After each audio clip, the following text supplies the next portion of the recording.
What's up, everybody? You got the car man. Hey, we are talking about, we're going to have a cool little subject today.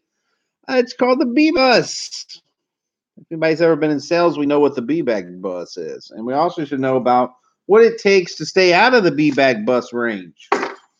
All right, so we are a channel that is dedicated to educating and helping, and to every day between 5 or Monday through Friday at 5 o'clock.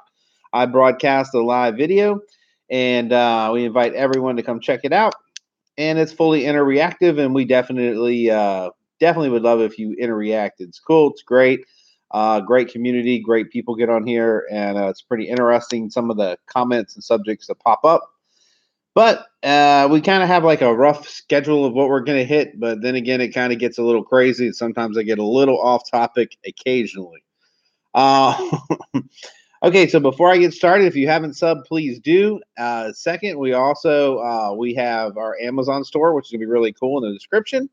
And anything you're interested in, just pop it out, even if it's not on our subject matter. Feel free to do it. We'll try to address it if we can. All right, so let's talk about this. Who remembers this movie, Show Me the Money? What movie did that come from? Y'all remember that movie. Everybody remembers the movie Show Me the Money. With our boy Tom Cruise, I think it was, Show Me the Money. He was saying show me the money because he was tired of hearing all the dreams or all the crap. He wanted somebody to step up and show him the money. So today we're going to be talking about the Cuba Gooding Jr. What was it? I can't even. He was a sports guy. I can't even think of the name of the movie now. I can't even. I see what happens when you have a stroke. Can't remember nothing. It's a great movie. Show me the money. That's what he said. Anyway, so I got asked a question.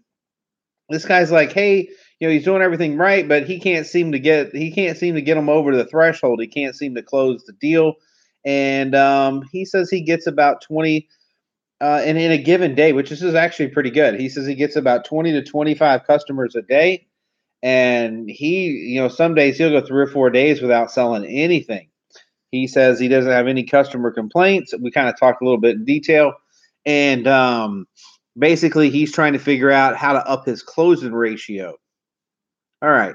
Well, there's some of the topics that we would naturally go over, but it sounds like he's got those covered, which is you've got to do a good meet and greet. You've got to show your car. It's got to be clean. You've got to have something of value. But if you hit all the buttons and you cross the T's and dot the I's, at the end of the day, you got to ask for the money. Jerry Maguire. Yes. Thank you, Big Cliff. Thank you. So at the end of the day, at some point, you're going to have to say, show me the money. You're going to have to get awkward, and you're going to have to step up and swing. Now, here's the danger of what happens when people get into sales in general. They tend to want to be nice, and the people you're shopping you want to be nice, and y'all just want to be nice to each other, and it's all the pleasantries in the world, and hey, I like your family, and I like your family more, and oh, great, you're going to come back, and that'll be great. And then we'll just talk all of the awkward stuff about when you're going to buy and how much you're going to pay and all that good stuff. So we'll just put that off. But right now, we'll just be friends. And that's cool. And you're going to make a lot of friends in the car business because a lot of people want to meet that guy. They want to meet the salesperson that's just their friend. And then you're going to want to be salespeople are not programmed when they start this. They're not programmed for the rejection aspect of what happens in sales. You get rejected. And hell, sometimes you just want somebody just to be nice to you because you've just been beat down for the last 10 people you talked to. No, thank you. I'm just looking. No, thank you. No, thank you. No, thank you. And finally, as a salesperson, you're like, dang, I don't even want to say nothing. I just want to be your friend. Can I just say hi? I mean, matter of fact, don't do what I did. But one day, we had a guy, and I worked at a car dealership when I was a young man. And basically, when the ups pulled up on the lot, somebody had to wait on them or somebody's ass was in trouble. That's just all there was to it. So the first guy goes out. He comes back. He's like, man, the guy was like, he was a total blah, blah, blah. And so it passes off to the next guy. Next guy comes out and says, man, that guy was a total blah, blah, blah. Passes it off to me. So I walk out there and the guy's like, I already told the last two guys that I don't need any blank blank help and blank blank if I do this. Sir, hang on, sir. I'm not here to help you. I actually just wanted to see who would actually be seen with his family driving a Kia Sophia. But anyway, like that was such a dick move on my part. But that's what happens. A lot of people get a lot of be a lot of people get a little they get a little antsy when they get rejection. And but we got to look at it like this: rejection is part of the game. It's part of getting paid. So as the years went by, I started getting programmed to this. So I knew that I had a close ratio of about 3 to 10. So 10 people, I'd sell about three of them generally. Okay, what's going on over here, guys? Let me take a look at it. I'm holding my breath till you come back. Okay, buff. Oh, we got a buffering problem. Do we have a buffering problem today, guys? All right, hold on. Let me slow down and see what's going on. Are we buffering? Is everybody live right now? Can everybody see this, or are y'all like shut out from the world of the computer land? It shows that we're on right now. Give me a thumbs up if you can see this, if everything's clear and cool. So I'll keep proceeding forward. There's not a whole lot I can really do anyway. Let's see here. Let me move this around a little bit. Maybe that'll help you a little bit. All right. So the okay, thumbs up. Auto buff rocking and rolling. I guess everybody else is. Oh, saying hello to auto. Oh, got you. All right, guys, carry on. My bad. Uh, so a lot of people they can't handle rejection. But like I was saying, it's all about rejection. That's the human nature is getting rejected. So the first the first part about what I'm getting ready to teach you is be prepared for the rejection. Even though it's in our nature to want to treat people nice and it's in their nature to want to be nice to you, something happens when it comes to cars where they turn into jerks and you turn into a jerk. I don't know what it is, but there's just something that happens. So we have to be able to combat this. How do we combat this? And how do you get down to the point of the money? Well, if I were going to put the time in to work with someone and I was going to take the time to actually show them a couple cars, get to know them, and get to know their family, during that process, you need to go through a qualification process, which will be hey, are you interested in buying today? And if they say they are, then you know they are. Okay, so that's fine. Yeah, we're looking as soon as we can to replace our car. Okay, great. So then all you need to do is earn their business. Okay. So let's just get that up front. If you talk to somebody and they say, hey, well, we're looking for next year when we get our tax check, obviously you're wasting your time at the moment. You're not going to sell a car today. Or if they say there's a third party involved, or for some other reason they couldn't possibly buy a car today, we know that this isn't our prime customer. Absolutely. Polite till they disrespect me. I'm kind of I'm kind of with you, Buff, because I can diss somebody quick, but that just comes from years of just being callous at this stuff. But if you're going to take the time to show them and do all the, like I said, all the dots and I's and T's, then you need to ask them the money. And let me explain to you what happens when you don't. So one day, as a young man, I'm showing a Chrysler Town and Country. This lady comes in. She's got burn marks all over her face. Actually, she's kind of terrible looking. I'm like, how is this woman walking around? But yeah, I just felt sorry for her just looking at her. She looked like shit. And I mean, I'm just being honest. I don't know how to put it. So, man, it's like 105 degrees outside. It is so hot, and I've got a tie on. I got a full button-up Oxford, and it's like the heat index is ridiculous. And this woman, man, I take her, I show her the Grands, the Grand LEs. I get into the packages, what the overhead consoles are. I walk around the crash zones. I go over the text, the specs for the engines, the gas mileage. I mean, we take it for a test drive. We put our kids' car seat in it. I mean, on and on and on and on. This woman kills me. So we're about 35 minutes into it. She's like, man, you are probably the best car salesman I've ever met in my life. And I just want to thank you for that because you've just really made this a pleasant experience. I was like, wow. Yeah. Got my head stuck up. I'm the man. I'm a nice guy, man. I'm a good guy. I'm the man. All right, ma'am. What do you want to go to Whataburger, then come back and we'll see if we can make this deal together? She said, yeah. Because she said she wanted to go eat. So I was like, and I believed her. I was like, that sounds great. All right, I'll go ahead and get the paperwork wrote up, and then by the time you're done at the Waffle House or whatever it was, Whataburger. I'm sorry, it was Whataburger. I'll be done, and I'll be ready to sell you this car. Yes, sir. All right, cool. We shake hands, and we are like best friends, man. Like basically, if she had a daughter, she'd want me as a son-in-law. Like we are bonded. Her husband loves me. Like he's already calling me son. Like we are as close as humans can be that only met 30 minutes ago. I mean, we're bonded. So I'm sitting out there, and it's back in the day I used to smoke cigarettes. About I don't know, she's been gone about 6 minutes. Phone rings. Jamie Jones, the sales desk, line one. So I'm like, damn it. All right. So I'm waiting on my customer. It's my buddy. His name is Dan Shea. Best car guy you ever met in your life. He says, hey man, I was watching you sell that lady a car because he was at the Dodge store next door. I was at the Chrysler store. And he's like, man, I've never seen you just do so much work for that lady. He goes, yeah. He goes, man, I really appreciate that. I said, you appreciate it? He said, yeah. He goes, she's over here buying my one that's a year old. I had to knock off $2,000 for her to make the deal happen today, but I could have never done it. But I didn't even have to show her the van. She said, I know everything about it. And she was buying it. I was like, something. So that right then I learned. If sink or swim, you step up to that bat and you hit as fast and hard as you can, and you do not, it's buy or die, baby. That's how you do it. You've got to ask them for the money. Hey, listen, because the hustle is this. This woman really truly was there for me to sell, but I didn't ask for the money. So she went and asked for someone, and the first guy that asked her for the money, she gave it to. So you got to learn how to ask for the money. Period, period, period. All right, so let's see. But if you hit the hot buttons, they will find a way. Yeah. To find the money, big head. Oh, I love that story. Yeah, yeah. So I have lots of those stories, and I have another one where and this is pretty common. You meet with someone and you kind of bond with them for just a second, and they're like so nice. They're like, hey, I'm going to be right back. Okay, you're like, oh great, I'm going to buy it. Okay, that's great. And you got like $100,000 cash. You're coming to buy my car, and that's awesome. And I'm going to have 5 cars for you to sell too, and it's going to be great. And we're all just in love. And okay, I'll see you in 10 minutes.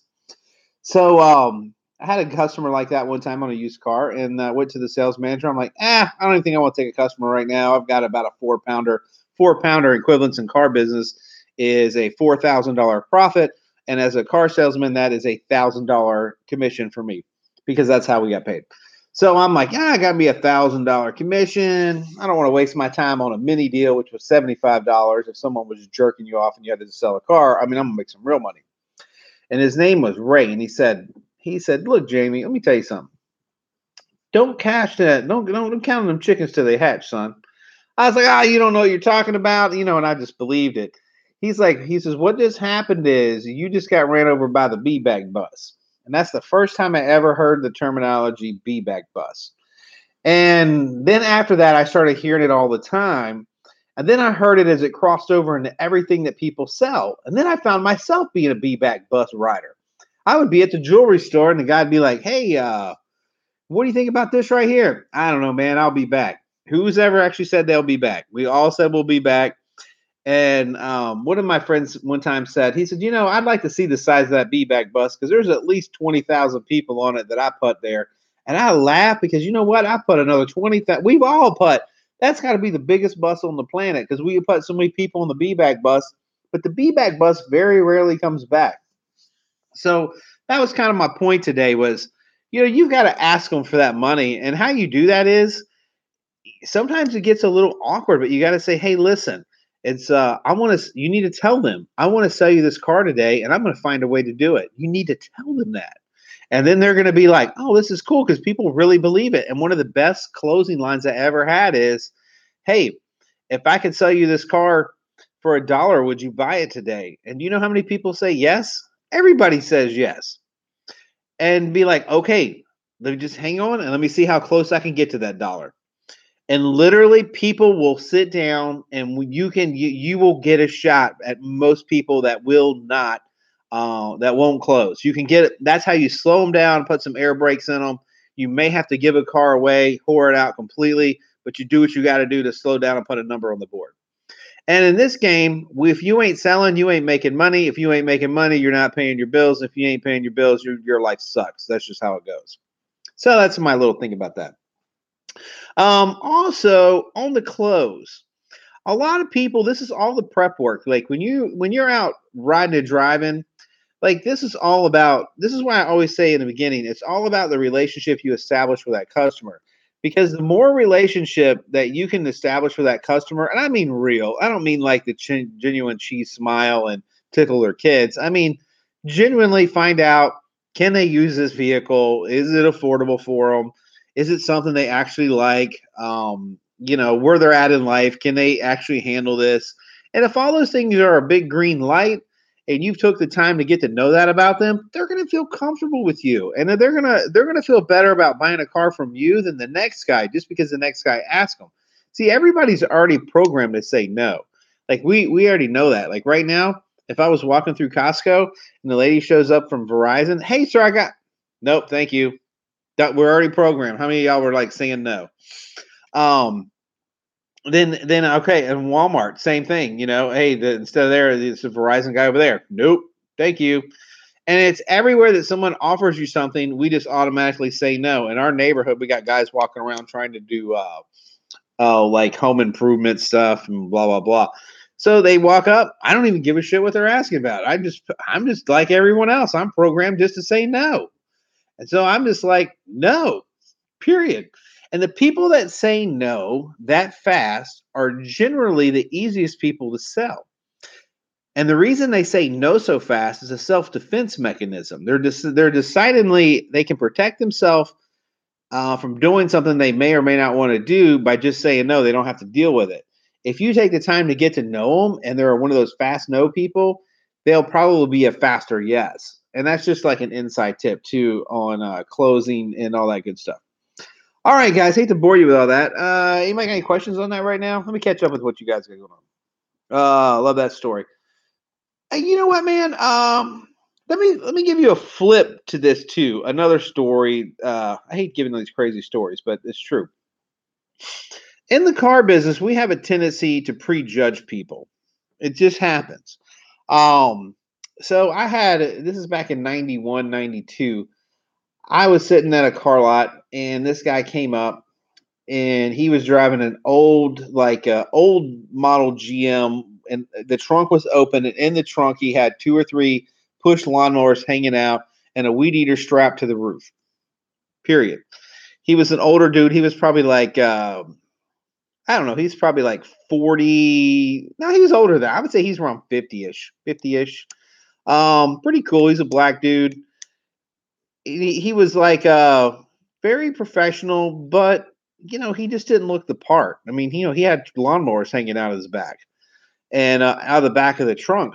And this other guy I worked with, who ironically happened to be a black dude too, he was all into the show and go. Like he had he was always decked out and looking dressing the nines, getting the parts together. I mean, this dude kind of had stuff together. He's like, man, that guy, he ain't gonna show up at a car lot with lawnmowers hanging out of his trunk. That guy ain't gonna waste his time talking to him. Well, the guy walks up to a Chrysler Imperial. That car back then, sticker price was in the 30s. I can't remember how much, but it was way up there, son. It was way up there. But an old man had told me when I first started out, he said, you don't know who your customers are until you talk to everyone. So, and I learned that. So I walked out there and I said, "Hey, sir, how you doing?" And the guy's like, "Oh man, I love this Imperial." I was like, "Man, that's a nice car. Let me get the keys for you." He said, "Oh no, no, no, I'm dirty. I've been cutting grass and all this stuff." And I didn't really ask him much about his personal nothing. And he's like, he goes, "I'm going to be back tomorrow and I will test drive it then." But he says, "Well, I really like to have some clean clothes on." And I just had this feeling like this guy, you could just tell from the way he was talking, he wasn't coming from a position of BS. Like you could just tell, like when people talk, whether they know what they're talking about. And he had that air about him. So I was like, "Yes, sir, no problem. I'll be." And I told him the time I'd be. He said he'd be there around, I don't know, say 2 o'clock. So I said, "I'll be here. No problem. I'll keep my schedule clean. All good." 2 o'clock rolls in. Here comes this guy, and man, he is rolling, son. He's got his wife's got a brand new Cadillac. I mean, and back then, I mean, those were expensive cars, but she's rolling in that. They're riding together. She is the head of the biggest hospital chain down there, and he was a retired surgeon or something like that. He was something along that line. I can't remember exactly what he did. Well, he comes in and he says, "Hey, man, I'm ready to check out that uh, Imperial." I was like, "Hey, man, that sounds awesome." So, of course, every guy in there is doing this. So, because they pre-qualified the guy. So the guy comes on in, fired up. I'm just like, and the guy loves me because I treated him like a king when he looked like a pauper. So anyway, we drive down the road, and man, next thing you know, he's like, "That's perfect, man. I'm gonna go ahead and buy it." So we roll in. Does he finance anything? Does he call his bank? No. Does he negotiate? Not even a penny. He said, "How much is it with the tax and everything?" I said, "Do you want a warranty?" He said, "Yeah." He said, "No problem." So the finance guy did it. He wrote a check, and he asked his wife. He said, "Which account do you want to write this off of?" So she writes the check. Boom. On that car, after that was all said and done, this guy that was everybody was too good to go talk to, I made $1,400 off of. Period.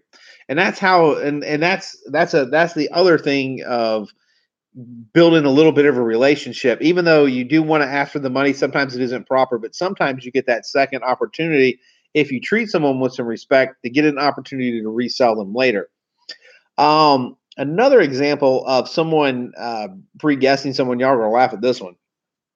I had a family, a younger family. They were like in their 20s. He was like maybe almost 30, somewhere around there. Um, it- yeah, look at this. This happens all the time. We had a street bum here, and he was a millionaire, but he begged for money at the intersection every day. We didn't know it until he passed away. However, yeah, it happens. So this guy and his wife, she's cute as a button. His kid's adorable, and we're having a huge sale. It's ridiculous. Like there's people everywhere, and this one car salesman gets it, and he says, "Dude, I ain't wasting time because these people are driving like a $400 car, whatever." And he passes it off to another guy, who then passes it off to another guy, who then passes it. This goes through six people before the guy gets back on his test drive. You follow me? Six people he's TO'd this to. That's a takeover.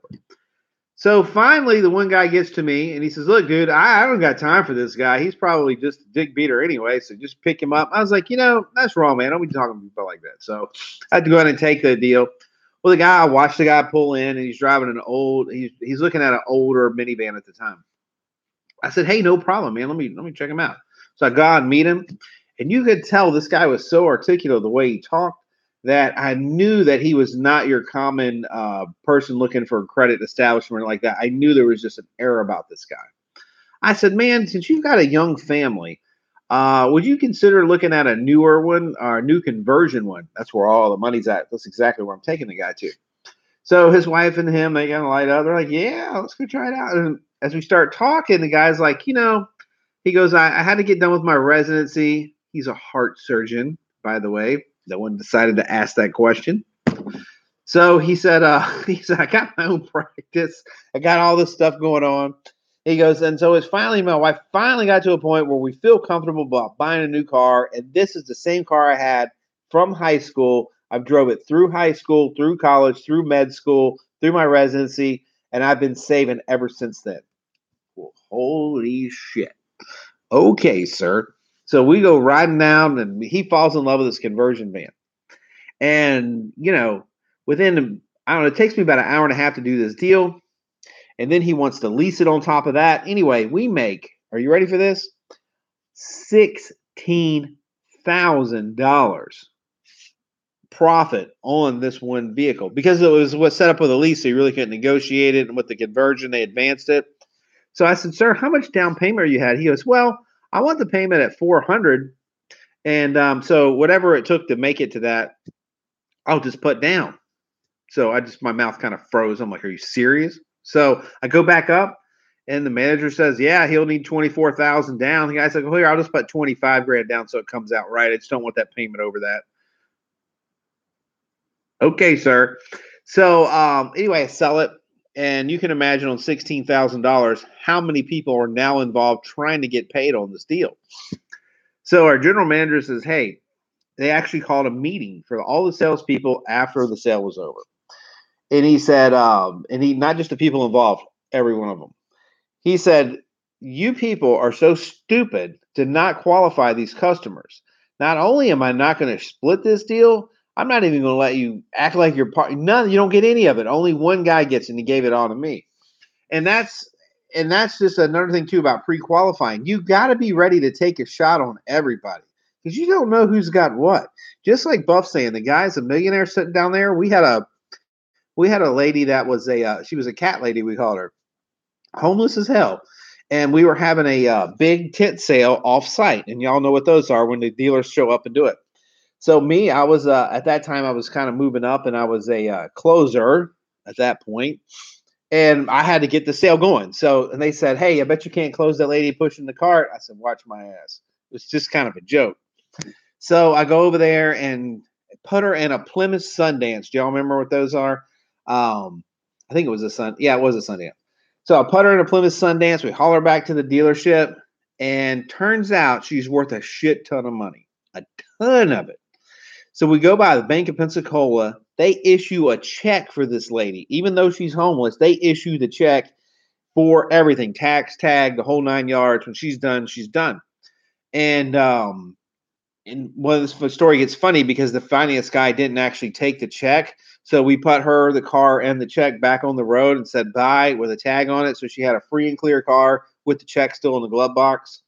So for the next month and a half, we literally had to comb the streets of all the surrounding cities day in and day out looking for this homeless lady, and we never did find her. One day she pulls up into our awning. She said, "Hey, didn't y'all said that I get a free oil change?" We're like, "Yes, ma'am." So we opened up her glove box and there's her check. But anyway, back to the saying, yeah, well, you can sell anybody. There's money out there everywhere. But you got to take the time to figure out what people's are. Now, at the same time, if you got somebody that's not going to provide income, that's needing financing, that they've skipped jobs like every 3 days, don't waste your time. I mean, you can be supporting your family with a real customer. That's just how I feel about that. But if you have someone that's legit, that's got some job stability, that's trying to, get on their feet or whatever, somebody will buy that paper. You're not wasting your time. So I guess that's just how it goes in the big scheme of things, as far as life in the car business goes. But I just thought I'd want to share that with you because pre-qualifying people, in other words, don't even try to get to know them. And then if you do get to know them, don't ask for the money. These are just like deal killers. Like this will kill your business. Another thing that'll kill your business is not following up with people. Um, a lot of people, salespeople, are like they're just whatever's coming in the door right now instead of taking the time to keep a record and keep it followed up. When I had a follow up log every day, I would call on no matter what. And the reason I did that was about once or twice a week, somebody that was on the follow up list would come back in and get their stuff together and be buying a car. So the people that you do miss, if you do stay in contact with them, it all comes down to doing a good job to start with. But if you can build a little rapport, you sometimes have a shot at getting them bought in. Most people buy within 2 days after being at a car lot. So after 2 days, your chances go down real low. But that's one of those things. All right, guys. So what else we got going on today? Any new drama? Anything going on? Have we missed anything today? I haven't been on the air haven't been on YouTube to see what's going on with all our fellas out there. Hope everybody's getting along, playing well with others, playing in the same sandbox, all that good stuff. How's the weather, Big Cliffy? We always look for the weather down there in Barbados. How is it in New York? By the way, the weather here is about 65-ish, maybe 70, and it's clear, but it's kind of got a little overcasty going on. Just ate, and it's Sunday. I hear you. Ain't nothing wrong with that. Ain't nothing wrong with that. All right, guys. Well, I'm gonna. Nice for now, anyway. Brian Jones, nice in the UK. All right, we got somebody from the UK. What time is it in the UK? What are y'all like 6 out? We're on Eastern time, so what are you? You're probably what is the UK? 6 hours in advance from the East Coast of the US, probably. Somebody could answer that. So it's probably like 11 o'clock there, something. I don't know. Anyway, interesting enough, I do believe that the same principles on buying and selling apply no matter where you live. Like he's in the UK. I promise you, it works the exact same way as far as working people, working with them, and getting to know them and earning that business. It means such a big difference to your income. So the guy I'm doing this, it's 10:35 there. Okay, so they're roughly 5 hours. Six. What time is it here? It's 5:35. It's 10:35. Okay, 5 hours. That's not bad. So I just was really, I hate to see somebody invest all their money in their life and opening up a business and then taking it that far, but they don't really understand how to get the business after they've invested all that. They don't understand how to take it home. And so that's how you take it home, guys. You've got to ask for the money. You've got to step up and swing to the plate. You've got to look them in their face and you've got to say, hey, will you buy this car for $1 today or whatever? Hey, what is it going to take to earn your business today? Because this is how I get paid. I need to earn the business today. And somebody is going to give you and say, well, I would do it if it was this. You're going to find overcoming objections is what you've got to be real good at. I was once told as a really young man that the world is a stage and you're just an actor in sales, and that really stuck with me because every time you meet a new group of something, it's like the stage changes and you have to become an expert on how to fit baby seats in the back seat of a Colt Vista, or you need to be able to say, okay, I know how we can put this mini or we can put this Cadillac in this little garage. I mean, like you literally have to be that guy that can mold into anything and fix any problem and overcome any objection. And you've just got to start looking at life like that. Hey, man, whatever it is, I'm your man. I'm going to figure it out. If I can't figure it out, I'm calling somebody to figure it out, but we getting it figured out right now and we putting you in that car. That's how your mindset's got to be 24/7, spot on. And thank you. Your comments are always entertaining. Mr. Dazzle. I love it. We got Mr. Am I saying that right? Because I just realized he's from Germany. Mr. Is that Dazala? Love your videos. Usually watch them not live. Thank you from Germany. Hey man, so my father-in-law is German, right? I gotta say something about German people. Hey, tell the wife we want to talk to her. You put her on the screen, Big Cliffy. We will see what you've been up to the last day or so. He's like, yeah, right. He ain't gonna tell his wife nothing. He said no. Smart man. By the way, mine is down competing. She's professionally competing with roller skating right now, like they do in ice figure skating. She's with Team USA on their skating, and she's doing her regional qualifications this weekend. So we wish her the best of luck, my little sweetheart. But yeah, back to my father-in-law. I'm gonna tell you something about Germans. This is a fact. I don't know if y'all ever ran into any Germans. I'm not advocating drinking alcohol, but if you're ever going to drink alcohol, don't try to drink alcohol with Germans. I don't know how they have such a resistance to alcohol, but oh my God, I don't think anything can slow them down. Them guys can drink. I ain't never seen nothing like it. Oh, yeah, it's up to the Scottish guys. I got a Scottish friend too. He's like that. But they're not even like my father-in-law. He's not an alcoholic, but if he sits down and drink, nothing seems to bother him. It's hilarious. Of course, I'm like this. I can't see anything. I'm fucking walking, and then of course I get in trouble when I get home. We know how that goes. She's not as understanding that it was her dad, and I should be overlooking it. Anyway, women. Oh, hopefully there's no women on today. I don't think we have many women viewers. I think we're actually okay.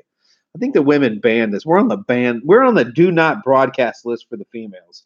I don't know why, because we're so nice and I feel like we embody the new way it is as far as we like the women and we always like appreciate them, all that good stuff. I don't see why they don't come and watch us. Pub grub is good in the UK. I've never been to the UK, but I do plan on going next year. Where do I need to go to, by the way, guys? I mean, I know London obviously is the bomb diggity. I mean, that's like the central everywhere. But I know if you live there, like different places, you're like, no, go check out this right here. It's off the beat path. This is where you go. Like in Virginia, everybody thinks, well, everybody wants to go to the Washington, D.C. for the Capitol. But there's so many other cool places in Virginia that you can go. We welcome car girls. That's right, Autobuff. I think we just set the standard. If you're a car girl, you can join our club. That's how it works. Everybody agree on that? If we're going to let car girls in. Rick's having a beer right now. We do drink most days and sometimes quantities of beers that work well for developing tolerance. We might have a problem as a nation. I feel you, brother. I feel you. Well, if you got a problem, that'll work for me. I'm down with it. I've been to Canada once. It was pretty funny because they're so nice up there. I went to Niagara Falls. I was in Lockport, New York. Decided to cross the falls right there, and so we're kind of hanging out. And this girl comes up. She is so nice. I mean, she is so nice. My little brother, who's crazy as a three-dick billy goat, excuse the language, but he's just nuts. But we're hanging out, and this girl's like, "Hey, you want to blah blah blah?" She's just being cool. It's the most friendly person in the world. So we're letting her hang out with us, buying her a few drinks. Everything's cool. And then the next thing I know, one of the cops show up, in their little thing that they wear, and she takes off running. I said, "What the hell? What just happened?" So the guy comes up. He goes, she's one of those ladies. I was like, "One of what ladies?" He's like, I was like, "Oh, one of those ladies."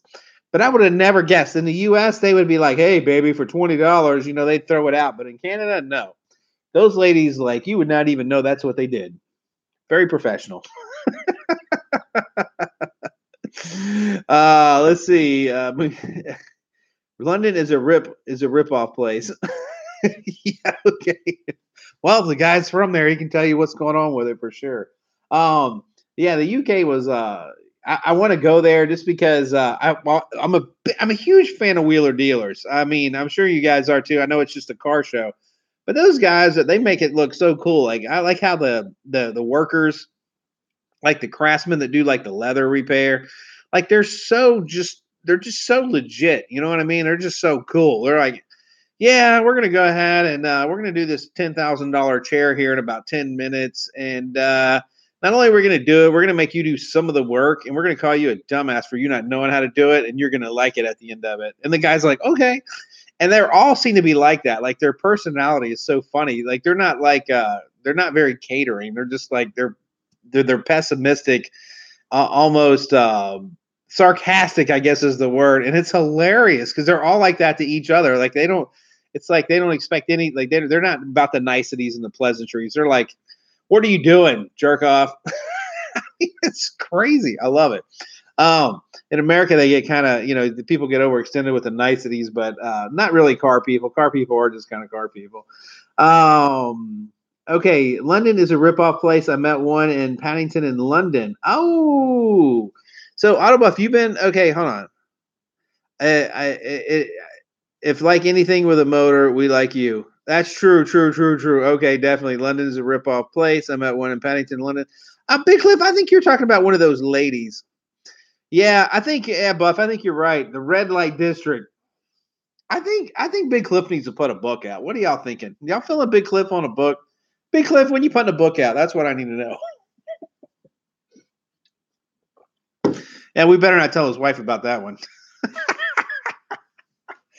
Oh my God, you guys are too fun today. All right, so next week, if there's anything y'all guys are going to be wanting, as far as anything I might be able to add, I would watch a TV show with Big Cliff too. I wish Big Cliff would get a TV show. I don't know what's holding him back. You need to talk to a producer. I know a couple producers. He'd be the host. I know he would be a funny host. He'd be like, "Hang on a second. You think you're cool? Let me get a beer. I'll be right back." Oh my God. Okay, so let me tell you how my book went. I did write a book. It's actually I'm not being disrespectful, but I'll change the name of it. But it's kind of like a car buying Bible, and I don't mean anything religious by that. I just mean it's a whole inclusive book that shows you if you want to learn how to buy a car, from the cosmetic side of it to the mechanical side of it to estimating value side of it, and then the mind game side of it. If you're trying to buy a car as an individual, if you're trying to buy a car as a dealer, if you're trying to sell it as an individual, or if you're trying to sell it as a dealer. So I did this huge inclusive book. Of course, I write like crap and everything doesn't look great. So I get this guy and he's supposed to be a book person. So I'm like, can you put all this stuff together? So basically, the guy just he puts it all together, but he just types what I've already written, but he doesn't really make it look like a book. You follow me? So anyway, I had to scrap that project, but I got James River Literary Group. I'm trying to get in touch with as we speak, and apparently there's a guy over there that can actually take it and actually do it correctly. You know what I mean? Like all that stuff's got to be typeface or whatever they call that, and then they got to put all the pages and everything's got to be perfect. You know when that stuff goes in the print. But I've worked on that book for almost 2 years, and so I'm really ready to get it published. So hopefully we'll get that done over the next couple months. At least get that project underway. And I've always seen the guys; they can do it really fast if you get the right people. Um, yeah, notes process. Where can I buy it from, JJ? It's not out yet. It's not out yet because we didn't get the finished product. But when it does, it'll be blasted over everything. Matter of fact, I will introduce it on the talk show at 5 o'clock when it does, because it really was. I put a lot of passion into that as far as I really try to get into the details and the psychology and just I tried to blow right through all the BS that happens in the car business from buying and selling. Because you really got to come from my perspective of it to really understand it as an individual, the person we're selling to, and as the person on the other end that's selling it. And of course, I trained salespeople to sell, so I took it from a perspective of what I was trying to get the salespeople to do and how I was trying to navigate the environment to be all inclusive, so whoever got the book would be ready to rock and roll.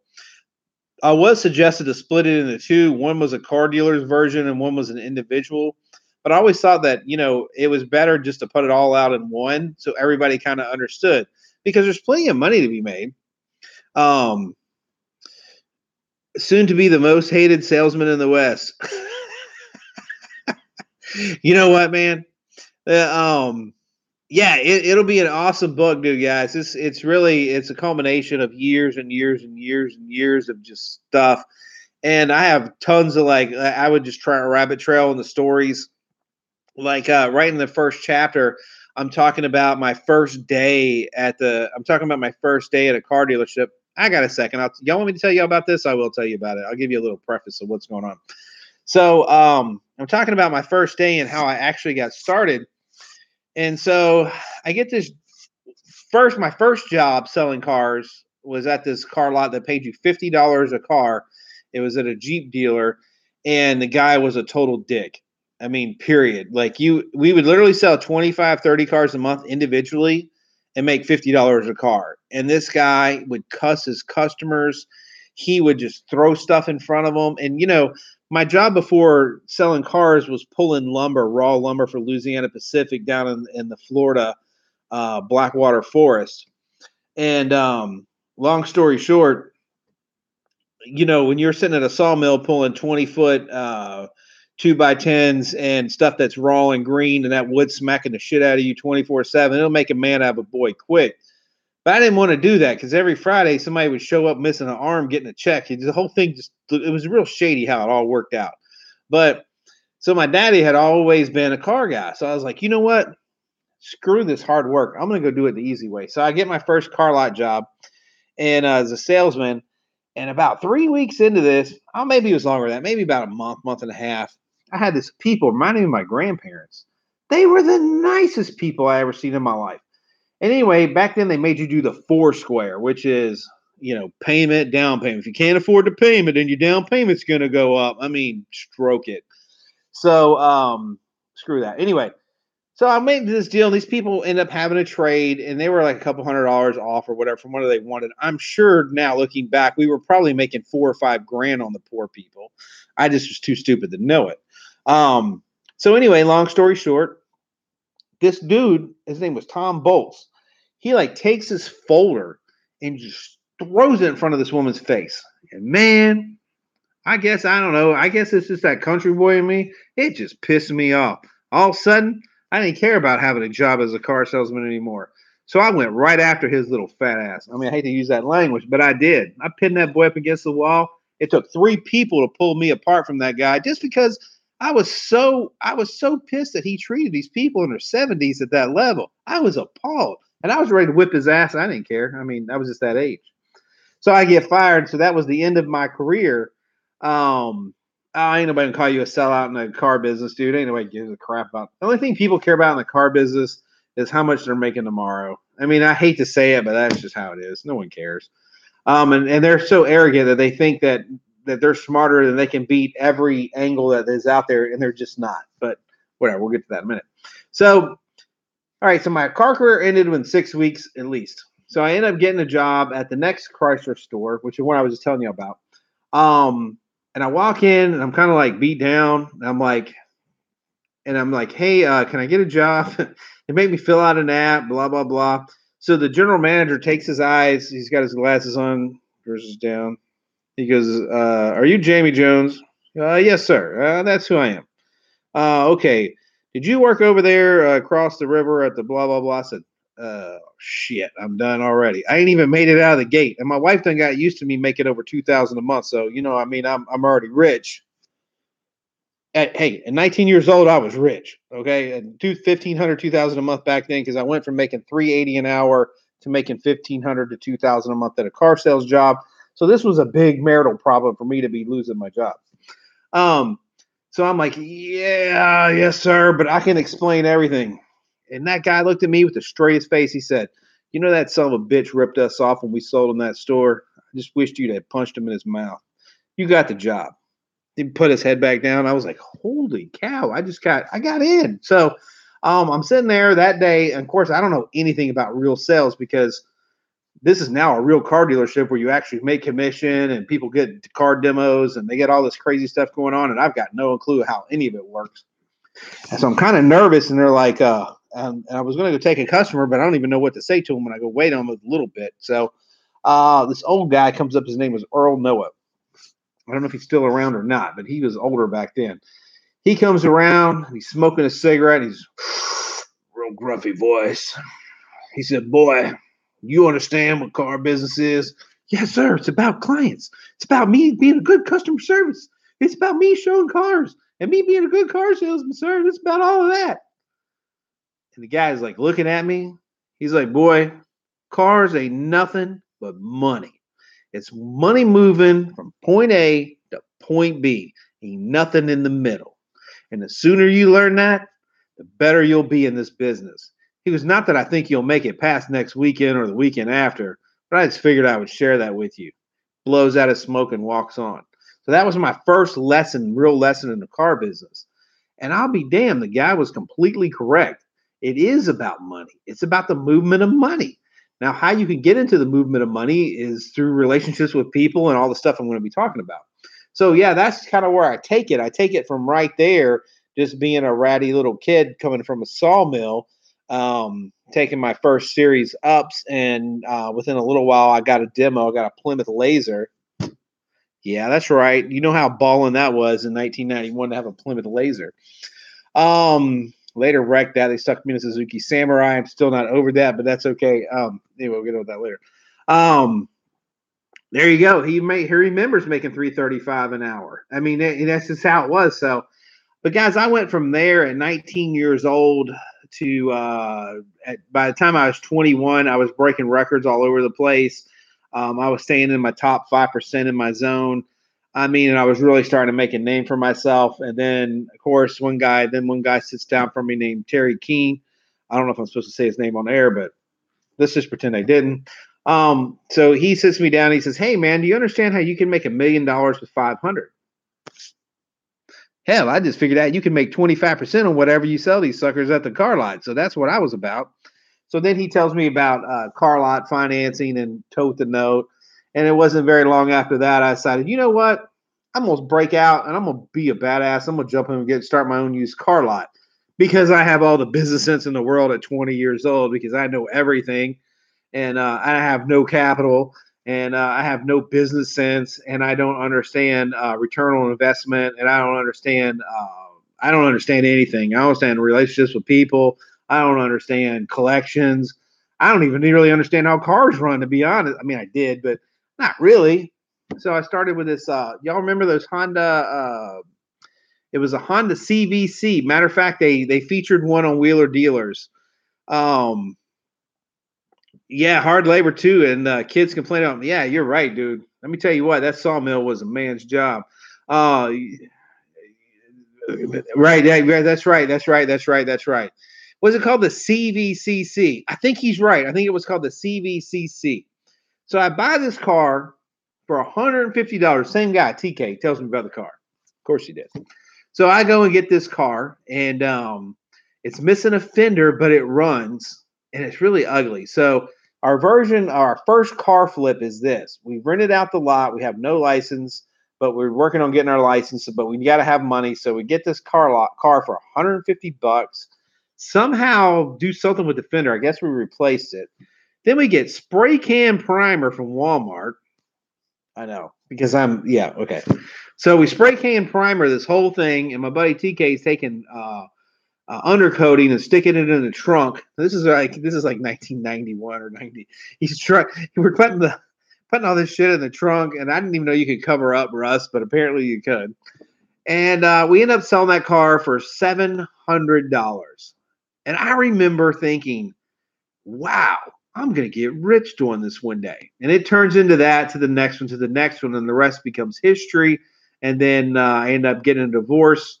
And then I take a break from the car business to jump into the trailer business, the mobile homes. I only did that for a couple of years. I was just really burnt out.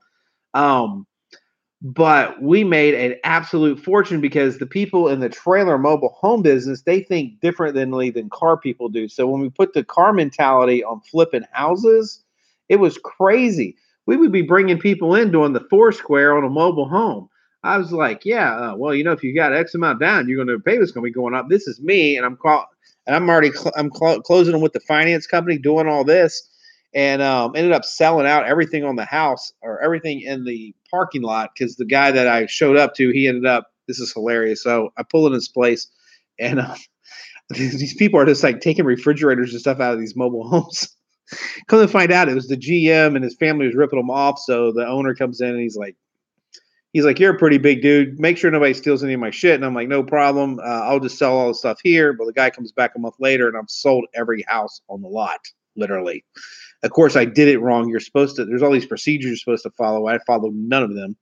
I was like, okay, well, they got to take delivery for us to get funded. So I call a truck, have the house dropped off on their property, not set up where they can live in it, just drop it off. And I was just getting it funded. And you're also supposed to order the houses, not sell the ones that are there on the lot, which I didn't get that part either, but who cares? I made a bunch of money in like 30 days. It was awesome. So anyway, guys, it becomes a partner, and we end up having a great time for the next year or two. And anyway, back into the car business I come. And this book right here kind of takes you through that whole crazy roadmap of what actually formed all of this. So I have a unique perspective on how I did all this. But anyway, it was crazy, crazy, crazy. I've had a crazy life, guys, but it's all been around sales and buying and selling and all that. What do we got? We got a message held for review. Okay, I'll find out what about that is later. All right, guys. Okay, so I'm getting close to my time. I'm gonna have to bounce. It is Saturday. Tomorrow is Saturday and Sunday, so I will be back Monday at 5 o'clock. And if there's anything you guys want to talk about, I hate to get off subject when I do, but hey, that's just how it works on this channel. I mean, because the hell, what do we care? We're just entertaining ourselves, right? We're just shooting the crap. So we'll see you on Monday at 5 o'clock. Peace out. I hope everybody. Let's see. We got Germany, UK. We got Barbados. We've got New York. We got all this. We got everybody coming out. So, all right. We appreciate it, guys. We appreciate it. We appreciate it. And anything I can do for you in between now and then, you know how to hit me up. Just hit a brother up. Okay, players. We'll see you on the flip. My end stream now. Boom. And boom. Okay, hold on. I don't know. I think I changed it yet. All right, here we go. Oh, wait. Before I cut off, what would we say? What would you say the business changed much or is fundamentally the same? Actually, that was a good question. Are y'all still on? Yeah, we're still on. Okay, so no, it hasn't changed. None. It hasn't changed at all. It's the same as it was 25 years ago. The business changed. Okay, so it took a monumental change in the 70s because those guys were like insane. My dad was telling me a woman came in one time with I guess it's okay to keep talking. My dad told me one time woman came in. They had sold her a car payment for 30 months. Back then, that was a big deal. And she's like, I only thought I was paying for 2 years. He's like, no problem. He takes the payment, rips the six out of the back, and hands it back to her. Says, got it taken care of for you. And that's how they did it back in the 70s. And then the 80s, they changed their tactics. They went into, they got really aggressive. Like they would take people's keys, throw them on the roof. They were just crazy. They put those the poppers into the car lots, so if you pull over them, it could pop them. The big GM dealers did. So the '80s got really crazy in the car business, and it was just ridiculously. It was just a lot of money made in the '80s. It was just a ridiculous time of wealth here in America, anyway, and it caused a lot of regulation. And then by the '90s, GM, Ford, and all those big guys were starting to take some hits. So at the end of the day, by the 90s, it started slowing down a little bit, which is when I got in, really the late 80s, right there in 90. And we were hearing those guys still work there, but we were hearing all the stories of how it wasn't as profitable. And that's when dealers started getting smarter, like with wholesale. They started sending stuff to auction, getting smarter on that. And then they started cutting the salespeople where the salespeople couldn't make the money. So a lot of those things changed as far as the people that work in the industry. As far as the customer thing, it never changed for the customer. The customer is still exactly the same as it always has been. All right. Yes, more screens and less knobs. For sure. All right, my guys, we'll talk to you later, and I will answer that one, and we'll see what happens. Yeah, that's right. Okay, all right, guys. All right, I'm in the stream now. I'm in the stream now because I'm in trouble for going over. All right, peace out. Peace out. Monday it is. Monday it is.